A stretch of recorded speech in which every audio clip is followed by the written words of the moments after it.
here's where Spencer kind of goes a little up.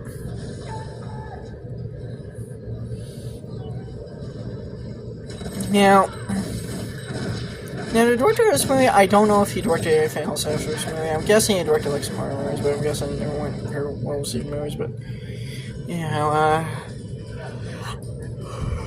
by the way, the music for this was actually done by Mark Isham, the same guy who composed the original Blade. Also, Tim Gwynny was also in this movie. Yeah, the dude from the first Blade movie. Tim Gwynny, I don't know. Yeah, I always know him as a guy from the first Blade movie. He was also in Stargate Archer 2. He played Tomac. Yeah, he played Tomac. He was also in Vampires, funnily enough. And Tim Gwynny, I think he's also had some. I think he's had some TV acting credits since over the past decade or so. I want to say he popped up in an episode of Gotham or something. I don't know. I know Donald Logue, who was in Blade, popped up in Gotham. He was Harvey Bullock.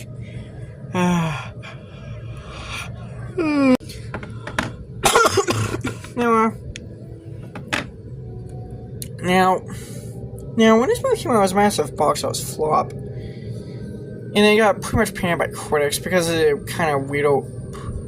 A lot of critics complained this movie. The biggest complaint that a lot of critics slapped this movie with was that many critics felt that it just didn't make any sense because of how many edit jobs were done to this movie. This movie had a ton of re-edits and recuts and reshoots and re-edits. I mean, the amount of re-edits that were done in this movie are pretty insane. I believe this movie actually had like 25 minutes of footage that got cut out of the finished film. Because Dimension Films, apparently they like panicked after a test screening because they thought this movie was too long. 2 hours actually isn't that long, actually, if you think about it. Unless you don't have the patience to sit for 2 hours at a movie theater, it's actually not that. 2 hours isn't that long.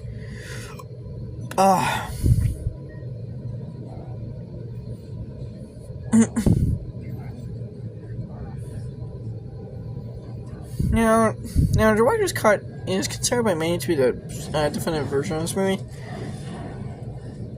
Even the director has admitted his but I think the director's cut was mainly put out for the home video market, the home video release. So it wasn't. But now Dimension Films, they had a habit of releasing movies, alternate cuts of movies that were called director's cuts that more often than not were not approved by the director and they were just slapped there for publicity reasons.